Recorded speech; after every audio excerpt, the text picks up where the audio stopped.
Zee 24 तास एक पाऊल पुढे। गुजरात विधानसभेच्या निवडणुकीसाठी अखेरच्या टप्प्याचं मतदान आज संपलं। दुसऱ्या टप्प्यातही गुजरातच्या जनतेने मोठ्या उत्साहाने मतदानाला प्रतिसाद दिला।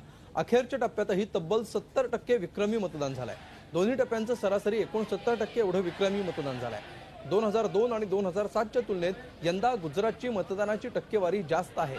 आतापर्यंतचा गुजरातच्या विधानसभा निवडणुकीतला विक्रम मानण्यात येतोय। अखेरच्या टप्प्यात 95 जागांसाठी आज मतदान झालं। गुजरातचे मुख्यमंत्री नरेंद्र मोदी यांच्यासह एकूण 820 उमेदवारांचं भवितव्य पणाला लागलंय। तर पहिल्या टप्प्यात 87 जागांसाठी 68% मतदान झालं होतं। गुजरात विधानसभेच्या 182 जागांसाठी 2 टप्प्यात मतदान झालं। गुजरातची जनता नेमका कौल कुणाला देते याचा निकाल आता 20 तारखेला लागणार आहे।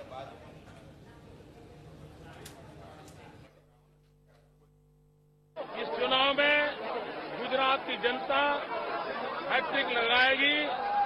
गुजरात की जनता फिर एक बार भारतीय जनता पार्टी को विजयी बनाएगी। जनता जनार्दन का ये मिजाज आपको इंडिकेशन दे रहा है।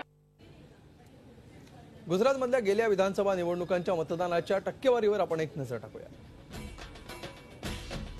2012 मध्ये 69% मतदान झाले। 2007 मध्ये ही आकडेवारी होती 59.77 तर 2002 मध्ये 61.54% मतदान झालं होतं।